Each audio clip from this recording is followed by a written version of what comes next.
I believe, Matthew, that there are two kinds of speakers in the world. There are givers and there are takers. There are speakers who are on the platform because they feel that they've arrived and that this is their due. And it's very much an egocentric position. They'll get on the platform and I've done this and I've done that and I wrote these books. Here's a picture of me and the president. As an audience member, that means nothing to me. What's in this for me? How are you going to help me in my business? I'm at convention. I've taken 3 days away from my business.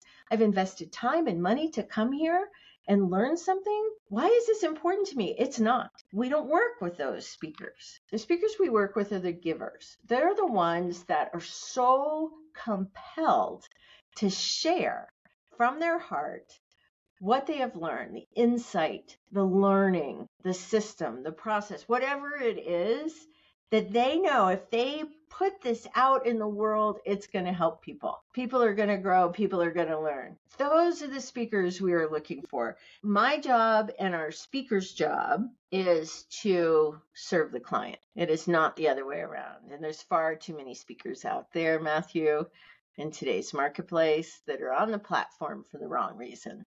And my job is to filter that. Yo, this is the Streetwise Podcast, where we help you level up your game, level up your leadership, and level up your life. I'm your host, Matthew McReynolds. I'm a multi-brand franchisee, and I'm a franchise consultant, which means I help people find, launch, and build their ideal franchise business. My main goal is to help you get off of zero and become the person that your dreams need you to be. Buckle up, get your popcorn ready, let's go. All right, Streetwise Nation. We've got Miss Katrina Mitchell with us today on the Streetwise stage. Miss Katrina, how are you doing today? I'm doing so well, Matthew. Thank you so much for having me. Yeah, it's a pleasure. Thank you for joining. And just start us out. Franchise speakers. Can you tell me a little bit about what it is and how you got involved in this organization? Yeah, great. Well, it's really a two-part response. So I'll start with what we are. And we are the only speakers bureau in the world that focuses exclusively on the franchise community. And I always laugh a little bit. You have a stunned look on your face, but I laugh and I say it had to be some sort of, divine right order or higher guidance because I'm not that smart and I didn't do any research. I just kind of thought, I'm going to try this. I had been a franchisee before this and I knew for 4 years, I knew what it was like to go to convention and have some speakers who added real value to my business acumen.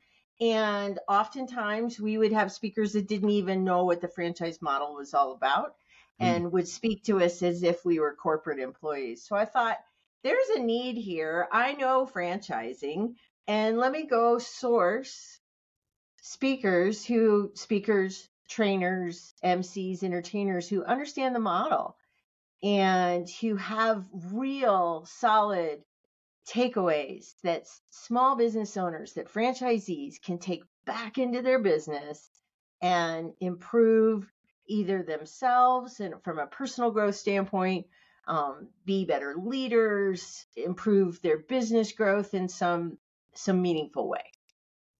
Well, that's beautiful. And we're going to work all the way through this. What was 18-year-old Katrina like?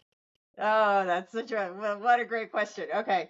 Oh yeah. 18-year-old. I was working on a dive boat in the Florida Keys.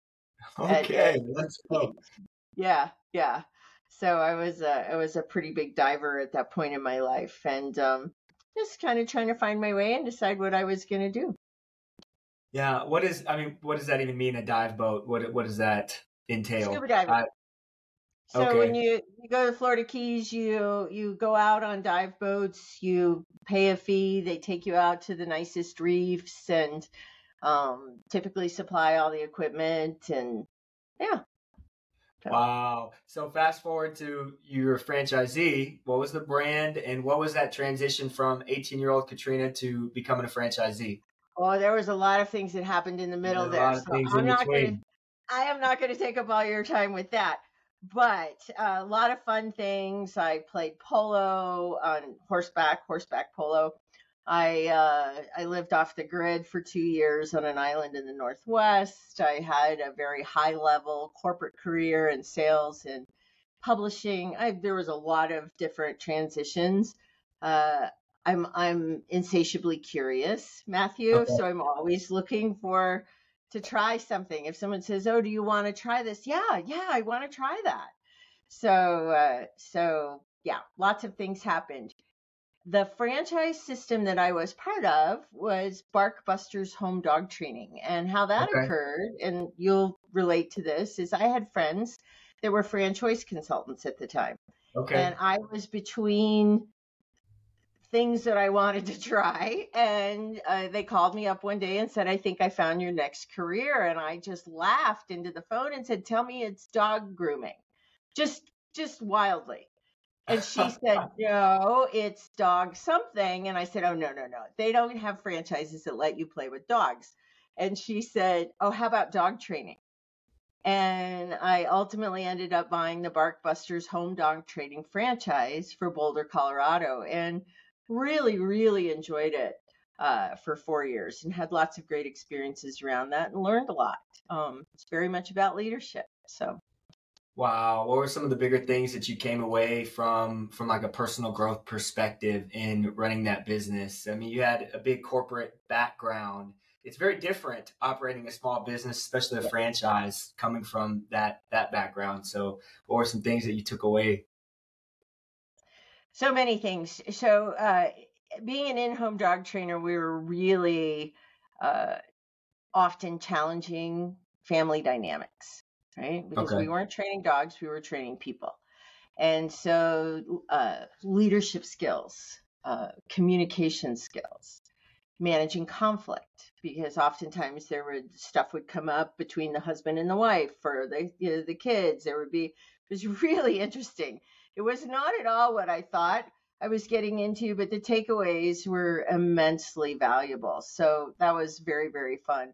Another thing I think that was it was pivotal to the start and very connected to the start of Franchise Speakers was our franchisor purchased 360 copies of Greg Nathan's Profitable Partnerships, and Okay. they sent it out to every franchisee. So as a franchisee, I received a copy of this book, and I'm reading it one night, and I get to chapter 8. And chapter 8 in that book, for those of you listening who don't know what that is, absolutely get this book. Find this book. You can get it from me. You can get it on Amazon. You could get this book, read chapter 8. If you're in franchising, this will change your life if you don't already know what this is. It is the explanation of Greg Nathan's The Franchise E Factor. The E Factor is a psychological model of the 6 stages that every franchisee moves through psychologically. Or most franchisees. I would say sometimes you get franchisees that'll go right from the glee stage of, "Oh, I'm so happy I bought a business," to the we stage, "We are in this together, I'm working with the franchisor." But the typical journey is as humans, we go from the glee, "Yay, I bought a franchise, I have my own business, look at me," and we drop into some sequential stages that drop us below the line of satisfaction. So Sure. free, what are you giving me? What am I getting for my royalties? And the me stage, this is all about me and what am I getting? And it's very very self-absorbed, I guess I would say. Greg probably Sure. wouldn't phrase it that way. And I received this book, Matthew, and I read it and I was mortified because I was so down into the me stage, and I had become the pot stirring, troublemaking, maverick franchisee that no franchisor wants in their system. And just, they don't know anything about sales and marketing, and it's different for me in my area. And, all of the things. And I read that and I was mortified that not only was my behavior bad, it was not conducive to a healthy franchise relationship, and it was predictable.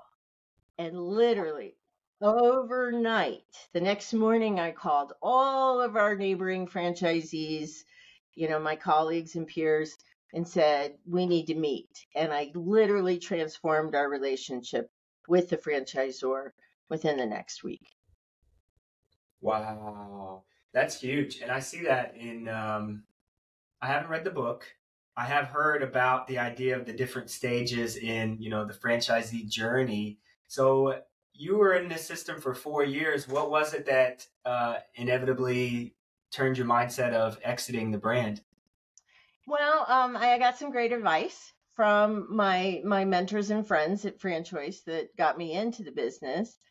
And he asked me before I even signed, when are you going to start preparing to sell this business? And I said, I Yeah. guess about a year before I'm ready to exit. He said, no, you're going to start preparing to sell this business today. Everything you do, every system you set up, every process, every relationship you create is directed towards creating value so that you can sell this business at a profit when you're ready. So I had a plan. I knew that I was going to keep it 3 to 5 years. It really was an interim step for me. And year 4, I was at the revenue mark that I had set in my plan.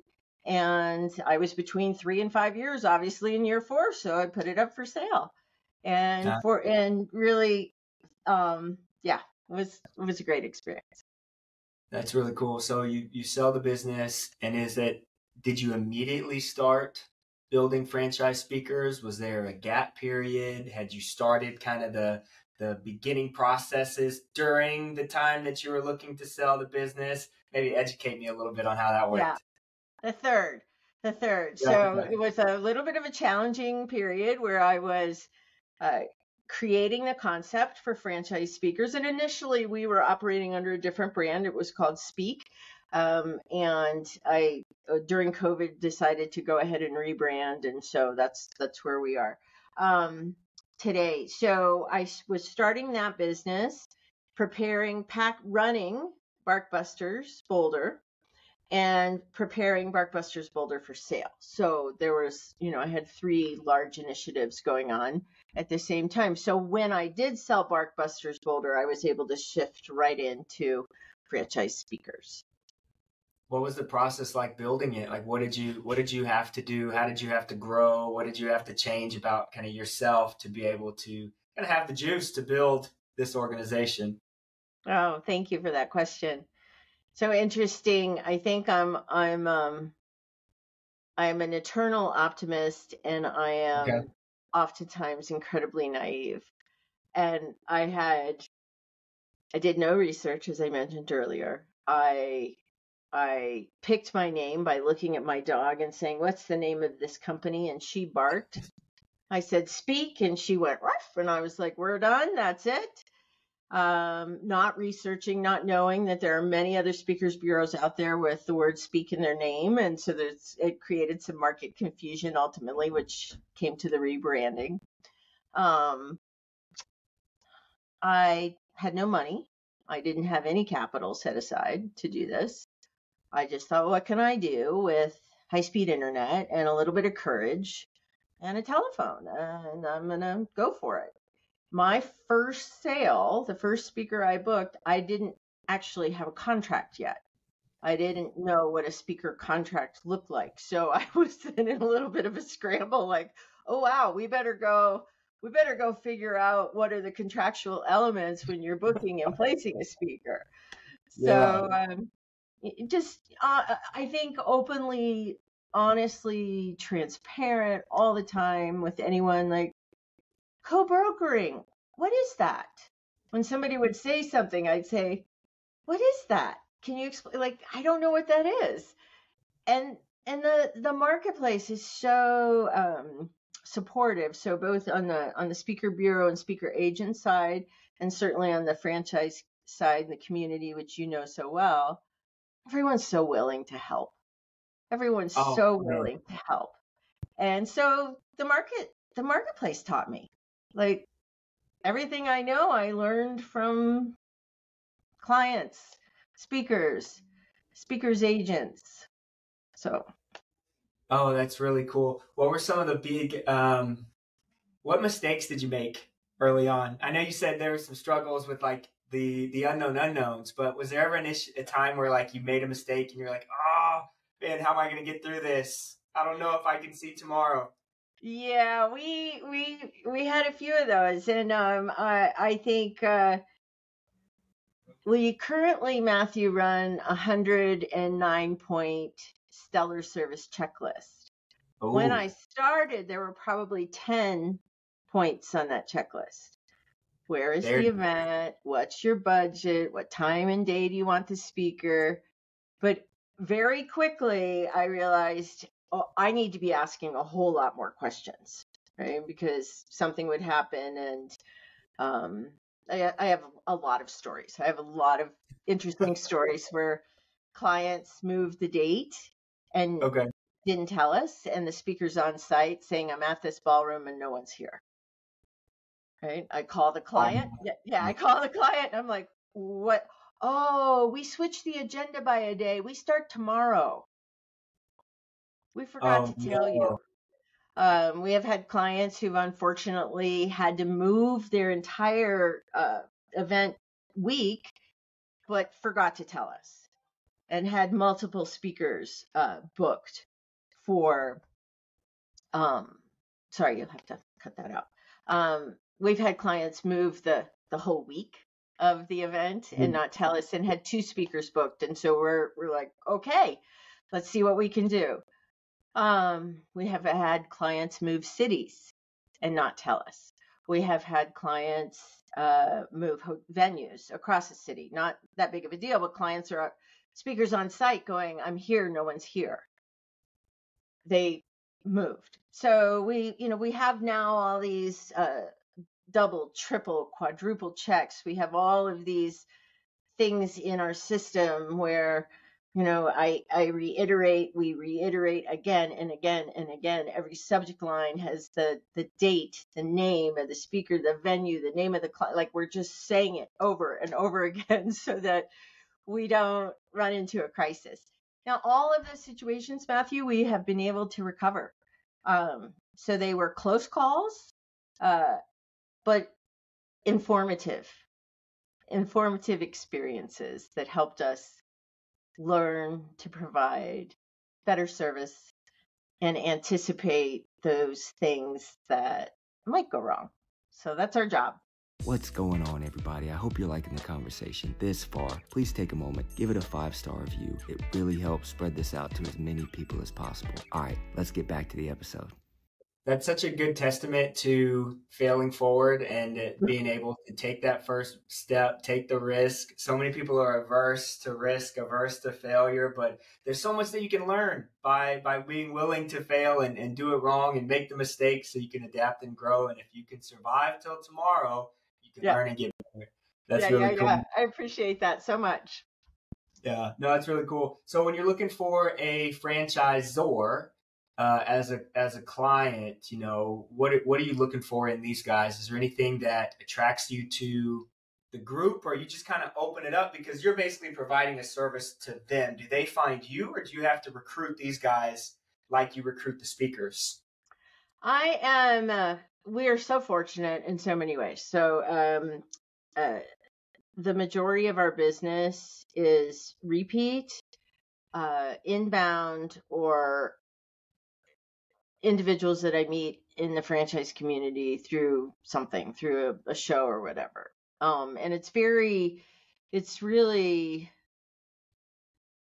I'm really grateful, I guess, is that because no one else does this and every franchisor needs it. Yeah.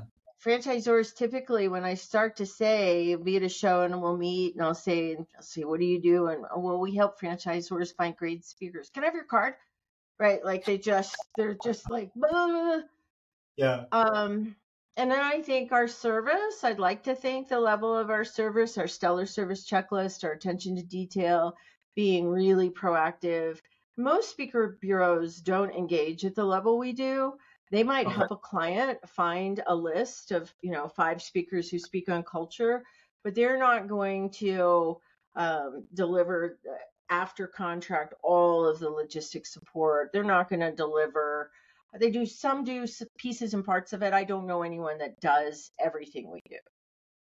I think I'm sorry, I'm trying to think what your question was because I don't feel like I answered it directly, Matthew. Well, the question was basically relating to the franchisors themselves. Got it. And is there a way that you guys look for certain candidates when it comes to the actual franchise system, or are you just taking folks as they come to you? Now, 15 years later, now I think our brand, we enjoy our reputation in this space and our credibility, and so we do get a lot of inbound leads. We get a lot of referrals. And when our beloved clients transition, as you know, that's what's happening in franchising today with private equity, acquisitions and the growth of platform companies. You know, many of our leaders that I've worked with one-on-one as an individual brand are now part of a much larger brand. And so now I'm working with all 18 of those brands in that platform company. So, you know, there's a lot of motion, and so that's super helpful. But I want to circle back to one of my very early mentors. I've just been so fortunate to meet such amazing people in this community. And Eric Stites, a Franchise Business Review, and I were talking one day, and I said, Eric, who should be my target? I really need to get a target within the sector. And he said the wisest thing to me that I think was so directional for my business. He said, your business feels very much like our business, that your target is a culture. It's not a size of system or a revenue or a length in business. It's what franchise system has a culture of franchisee first support. That's going to be right, because, and it's so true when you think about it, a franchise system that doesn't care about the success of their franchisees is not going to go hire a $20,000 or $30,000 keynote speaker. No, they're not. Right.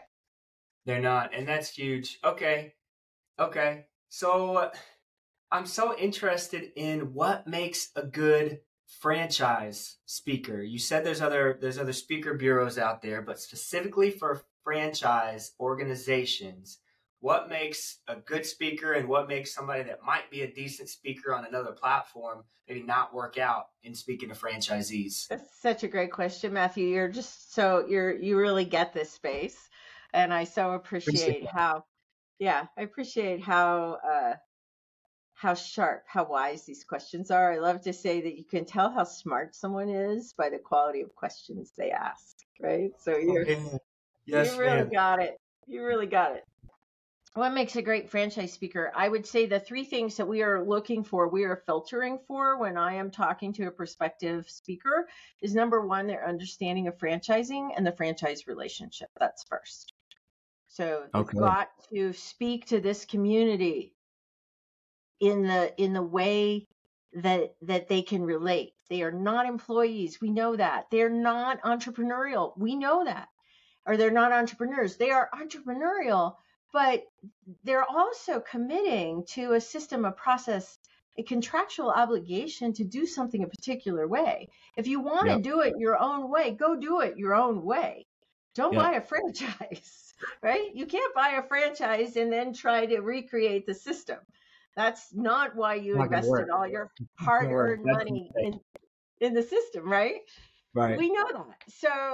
So number one, understanding franchise and the franchise relationship, being respectful of those unique nuances, that inherent tension in the franchise relationship. And that tension is not necessarily a bad thing, right? Again, Greg Nathan, Franchise Relationships Institute, this is his life's work. He is brilliant.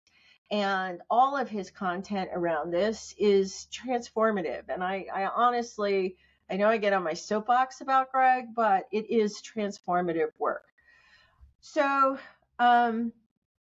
number one, franchise relationship. There's an understanding of who these people are and how to support them. Number two, expert adult educators. Have a speaker who has honed the craft of how grown-ups think and learn.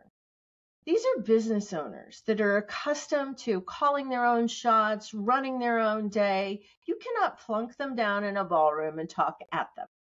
You have to know adult learning techniques. You have to have honed your stagecraft. You have to have honed your storytelling so that your stories support the meaningful takeaways that are actionable for the franchisees to bring home to their business, because that's how franchisees are going to remember what the speaker has taught them. It's through that engaged storytelling. And then number three, and I would love to have you ask me any follow-up questions on this. Number three is our no diva policy. So we literally have little buttons. I've got one here somewhere. I don't know if you can see this. I love it. Yeah, no diva. No divas. And what that means to me is that speakers will have a heart of service in every way.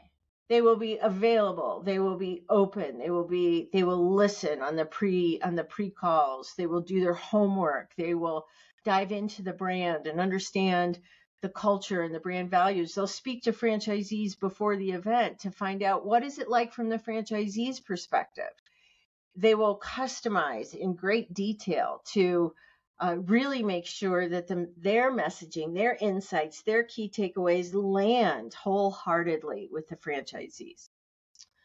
And help those franchisees, right? Ultimately, we always come back to our job in the world. Our mission is to help franchisees grow. That's personal growth or business growth or building a better business, whatever that is. But that's what we do. And we do it indirectly by helping franchisors find the right speakers to put in front of their franchisees. Right speaker, right message, right cultural fit, right time, right investment level. So that's all the things we're looking for. So no diva also means that when the speaker is on site, that it's not about them. I believe, Matthew, that there are two kinds of speakers in the world. There are givers and there are takers.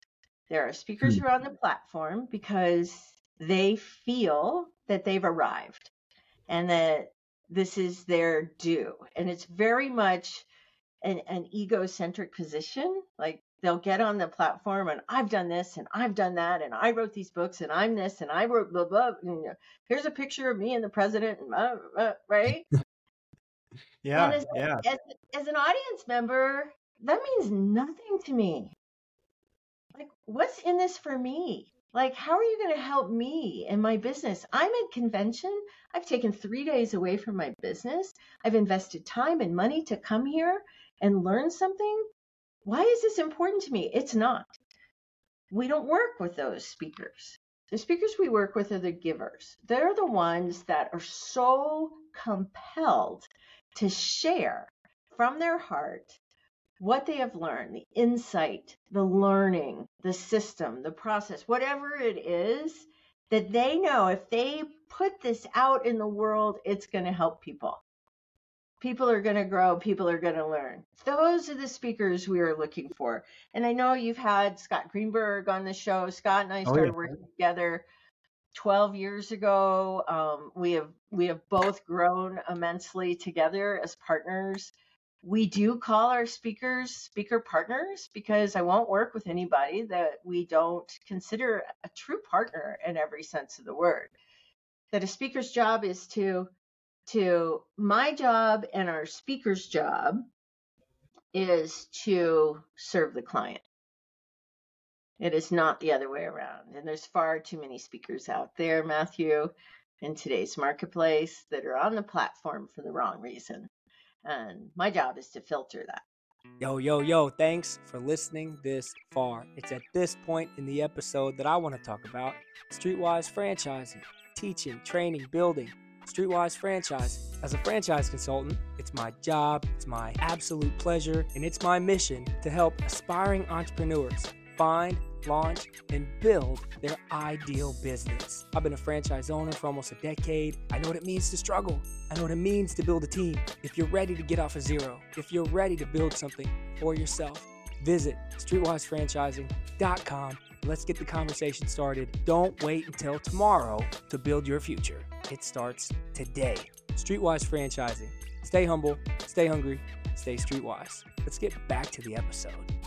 You have, I'm sure you do, but maybe explain like your process of vetting the speakers now. So if we're looking at somebody that their name might look good on paper, but you're starting to talk to them, and I know you have your metrics, but what process do you actually go through to kind of get your answer on all these checkpoints that you just beautifully listed out?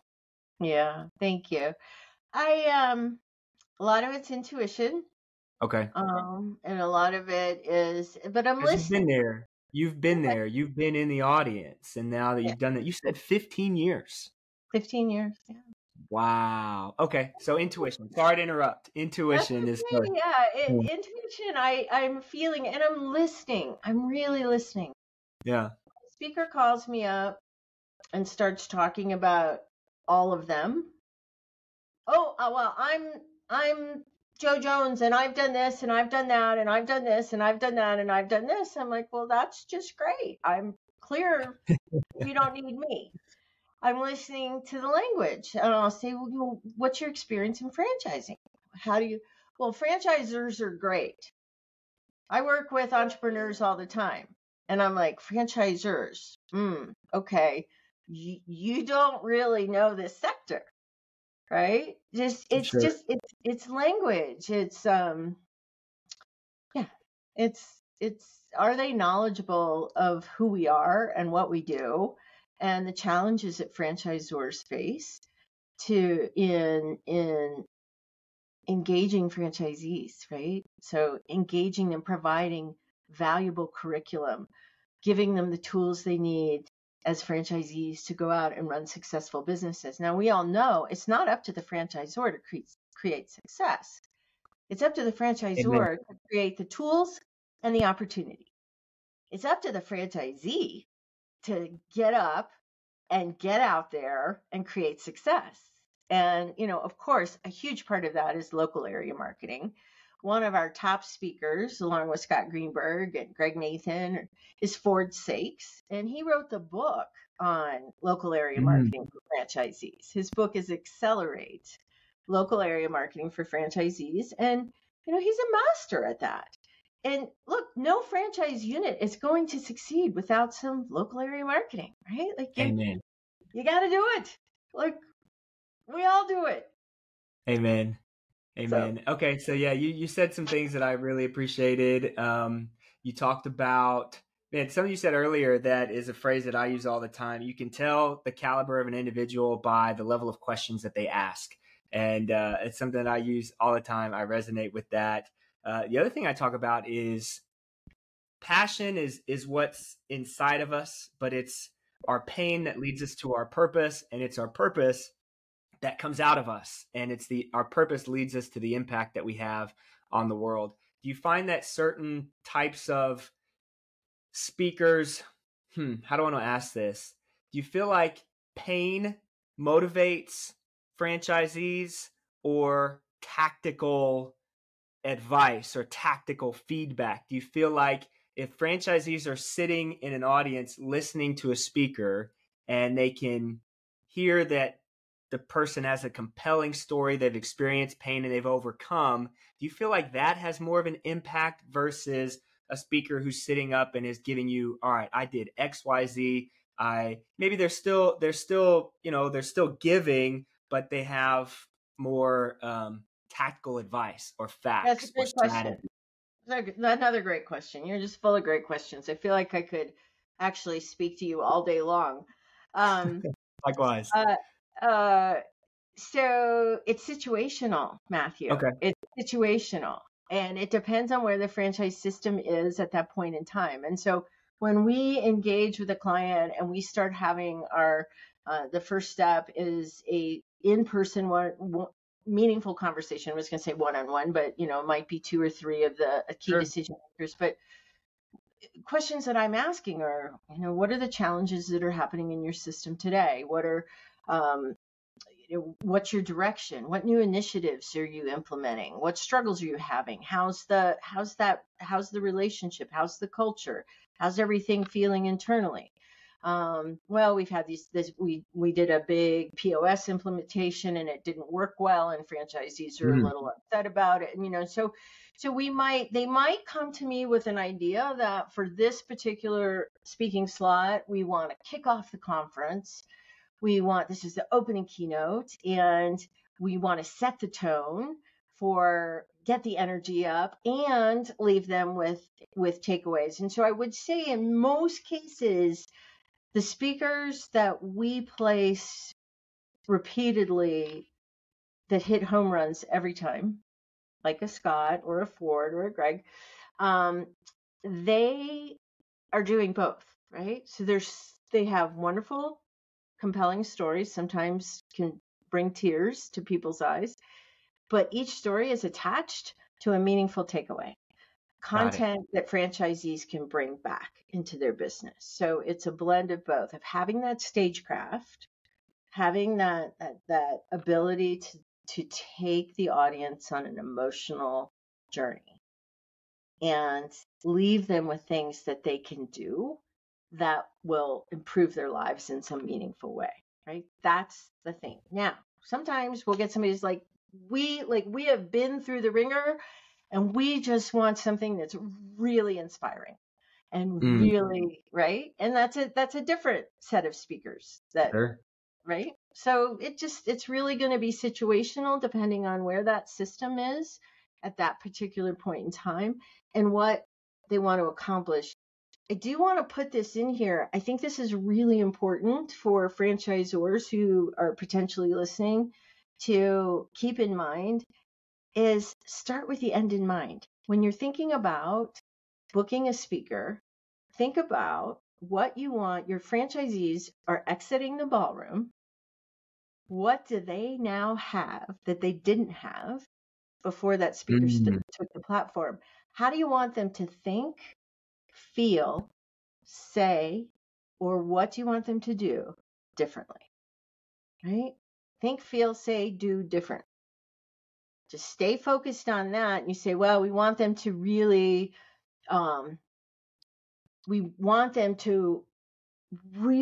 implement this year's initiative of extraordinary customer experience right down into the front line. We want this culture, this reset to come all the way to front facing with the customer.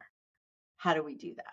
Right. So then we're going to be looking for a particular message, stop the shift show or right. Like we're going to be looking for something that fits that.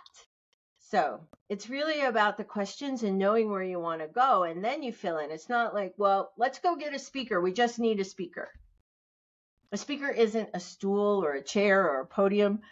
A speaker is going to help you set the tone for your entire event. If it's your opening slot, a speaker is going to help you educate and inform and drive a message home. And good speakers, Matthew, will do callbacks. They'll do their research to what the CEO's State of the Union. They will call back to that message if he's gone or she's gone beforehand. They will, they'll reinforce, they'll create continuity. There's so much under the surface that creates an exceptional experience that professionals will execute for the franchisor. Wow. So as an aspiring speaker myself, somebody who loves being on the stage and engaging with audiences, you've given me a lot of tips. I feel like I'm learning a lot right now. Do you guys offer that as a service? Do you just got people, guys or gals that are already amazing and already kind of fit into the specific need of organizations? Or do you offer any sort of training for somebody like myself who wants to kind of pivot in that direction at some point? But I mean, I've spoken on much smaller stages and, I might not be ready for a full on franchise convention, but in preparing my mindset for something like that, where do I turn? That's awesome. So, in fact, we actually do have a program that it's called CEO Speaker Launch, and it's Okay. specifically for franchise executives who would like to become paid professional speakers. The program really is there's very limited capacity, and it is invitation only. So we have to go through some conversation, some steps to take a look and see if we actually are a fit. We get lots of inquiries to do this, and the Sure. thing I never ever want to happen is for a partner in this process to feel that they're not getting the value. And so I have a whole process to identify that if when we're done, are you going to feel like, oh, wow, I totally know what I'm doing? Or are you going to feel that you didn't get what you expected? And so, again, this is why it's invitation only. It's just, I want to make sure that we hit it out of the park for every candidate that participates. So what are some things that a new speaker, what are some things that they need to work on themselves to prepare? I mean, do they gotta obviously break down their experiences and what they've learned and how that can provide value to the listener? But is there anything else that somebody can do to kind of prep themselves up? Yeah, one of my long-term speaker partners used to always say, "The more you speak, the more you speak." So There it is. get out there. Get out there. So hone your story. Get your signature keynote put together. That's all part of the CSL, the CEO speaker launch process. But put your think, okay, what do I want when I leave the platform? What do I want to have gifted this audience with? And how do I do that? So if I want to help them with, well, what would you speak on, Matthew? Let's turn it back to you. Sure. I think I have a lot of experience in failing. I'm really good at failing and learning. You school me once, you can school me once. You usually don't need to school me twice because I'll learn and I'll pivot and I'll adapt. Um, I am really passionate about team building and developing people. And I would say my third thing is turning pain points, kind of like the failure, into developing a purpose. I think too many people walk around and they don't do things because they're not aware of their own passion, and they allow that to just be an excuse to not take a step forward. And I think I'm really good at moving around that. And I think my story and the things that I've suffered through and grown through has developed me into somebody that would be unrecognizable to who I was 10 years ago, 15 years ago. And I would like to help other people find that for themselves. And that, along with my background in teaching and coaching, is why I became a consultant in the first place. And I'll say too, even when I pivoted from working in the inner city to doing Mosquito Joe, I mean, I was out there and, spraying bugs. I was one hand doing what I loved, and now I'm out here spraying bugs at people's houses, thinking about what the heck am I doing? But it was within the second year that I realized I was actually, when I started building my team, I was doing the same thing that I was before. It was just a much different platform now. I was still developing. I was still working with individuals that were coming from brokenness and they needed a new job. Something had happened where they're looking for employment. They couldn't pay their bills, and they needed this as an opportunity to make a change. And I tell everybody now, I don't expect you to stay forever. When you leave, my goal is to have you be in a better position than you were when you came. And as I look back over the last 9 years, some of my proudest moments are the employees that they came on and they were making, years ago, $10 an hour.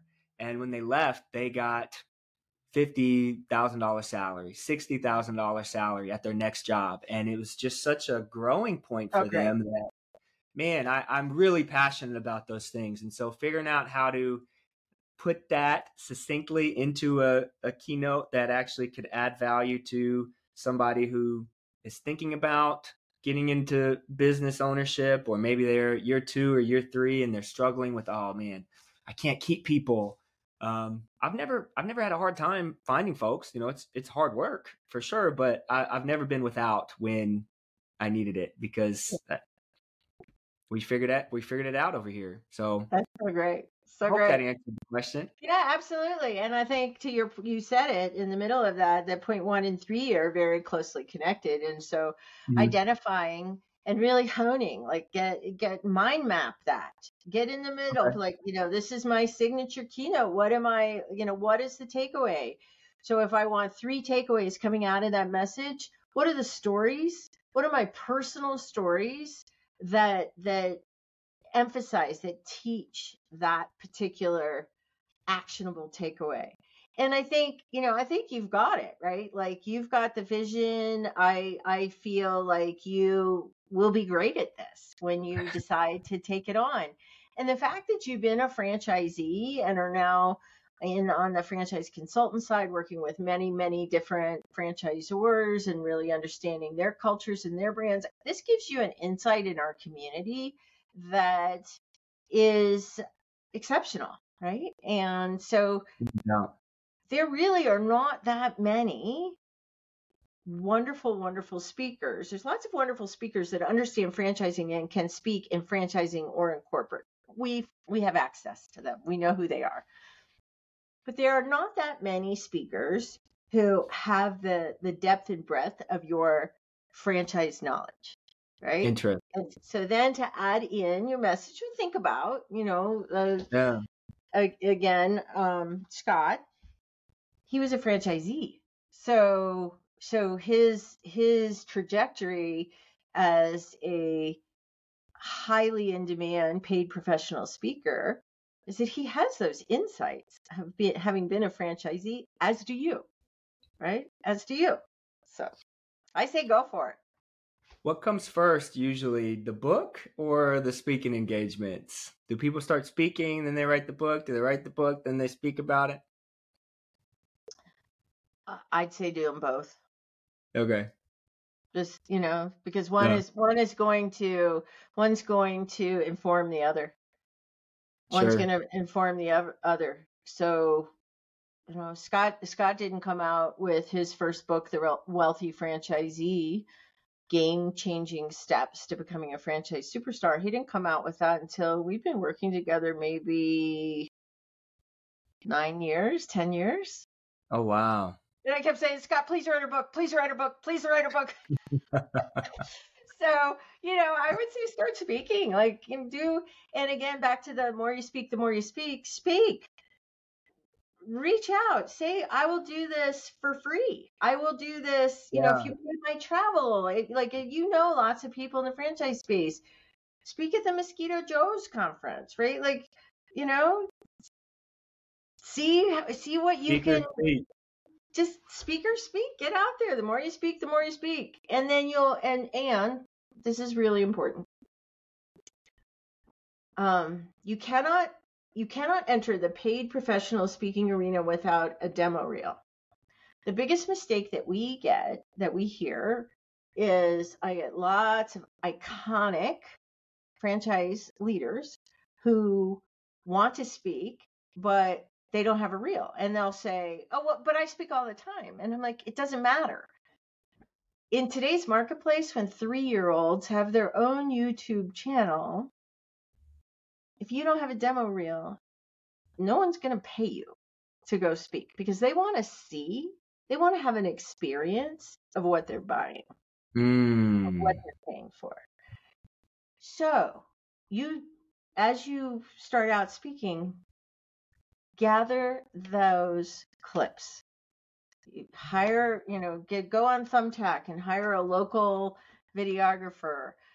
I have lots of detailed instructions on that in our CEO Speaker Launch program, and I can run you through all those. But get those clips. Get clips anytime. And if you're going to speak for free, say, I will do this for free if you'll record it, and I can have the footage.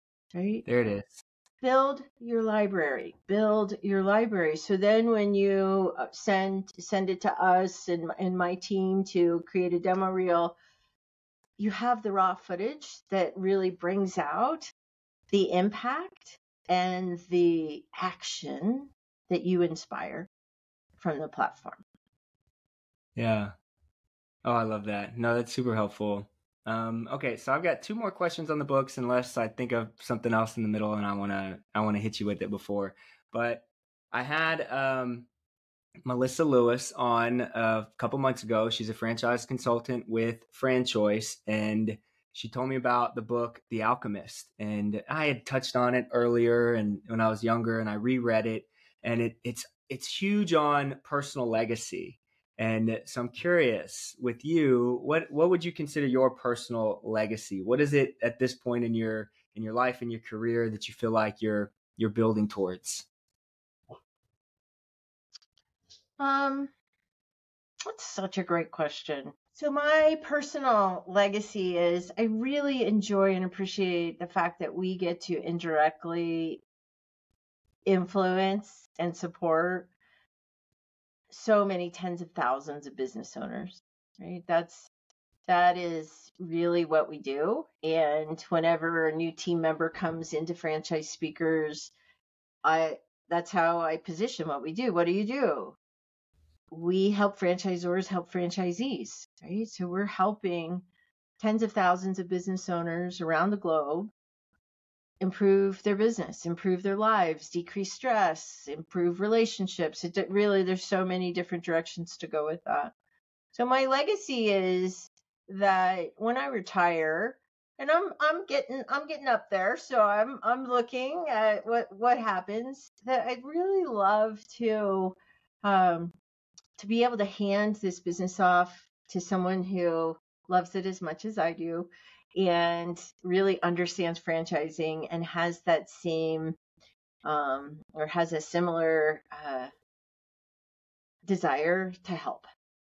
That's kind of what somebody asked me, I was at a franchise function last night and somebody said, well, who are you looking for? And I said, well, first they would have to be in complete alignment with our core values of kindness, number 1, respect, communication, integrity, trust, and fun. And I think work should be fun. And then last year we decided to add love. I think that we could all use more love in the world, and I don't think we should be afraid of talking about love at work, right? Yeah. Yeah, no doubt. Oh, I love that. It's really cool. I'm so excited that we got to connect, and I'm so excited to now have a relationship so where I can follow the story of you and the organization. And I hope I get to meet you in person one of these days. But okay, last question. Coaching people off of zero. That was something that for me, I had to get shoved. It took me 5 years to make this first episode, and we're going on almost a year, and I've got 55 episodes published. I'll probably be close to 70 before I actually hit the year mark. But it just goes to show what actually happens when you take the first step. The fact that I'm talking to you right now, and by the time this episode goes out, it'll probably be in the 70s.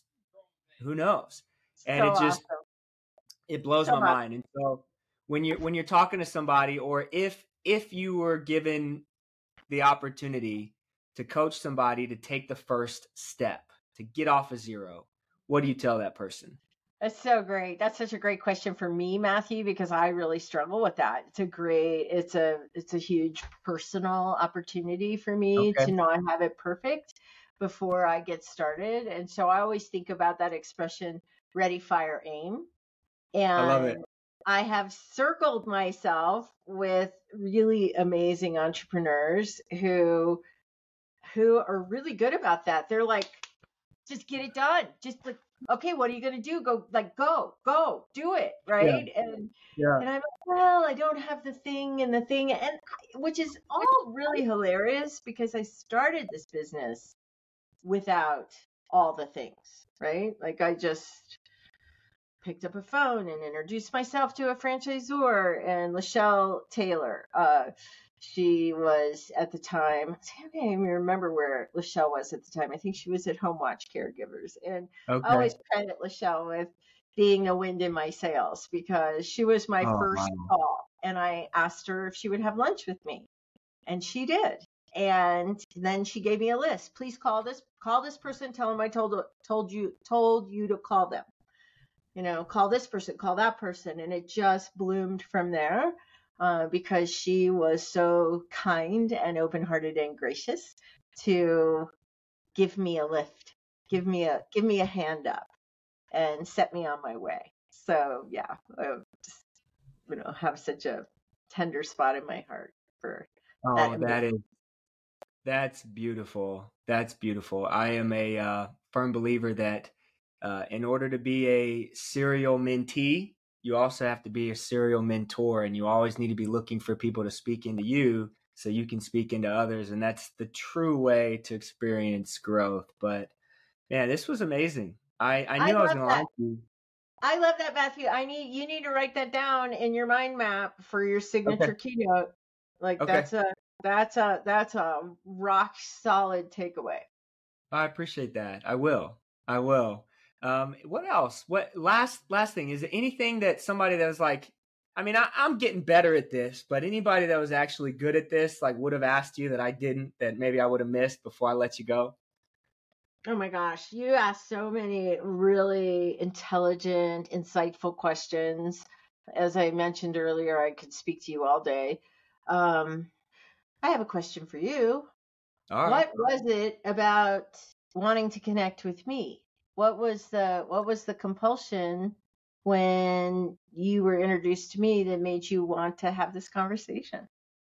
Wow, that's a great question. So let me reverse engineer, because there's probably a couple things that came into my mind where you stood out.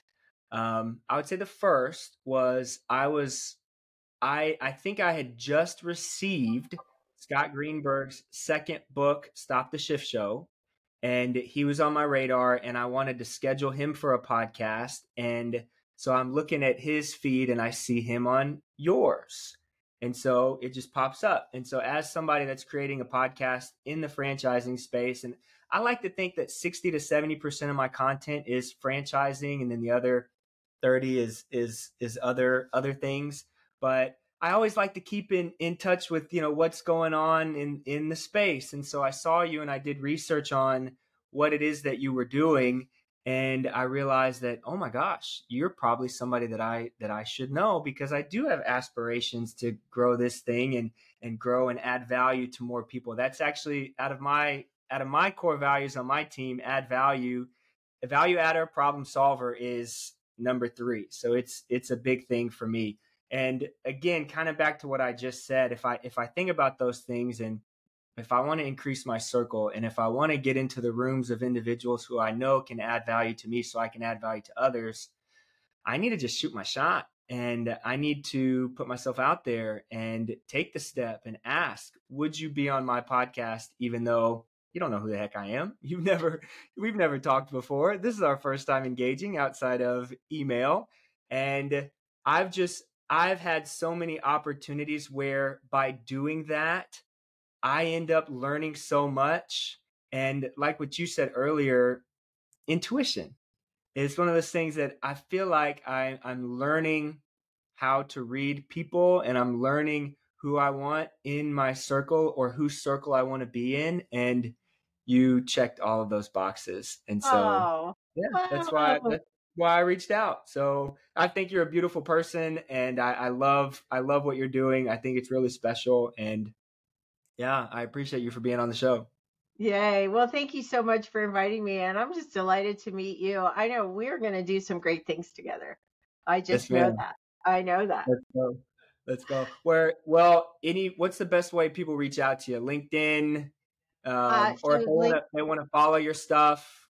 Sure. We Franchise Speakers has a LinkedIn business page, as well as Katrina Mitchell on my personal page on LinkedIn, or you can just reach out to me directly at katrina@franchisespeakers.com.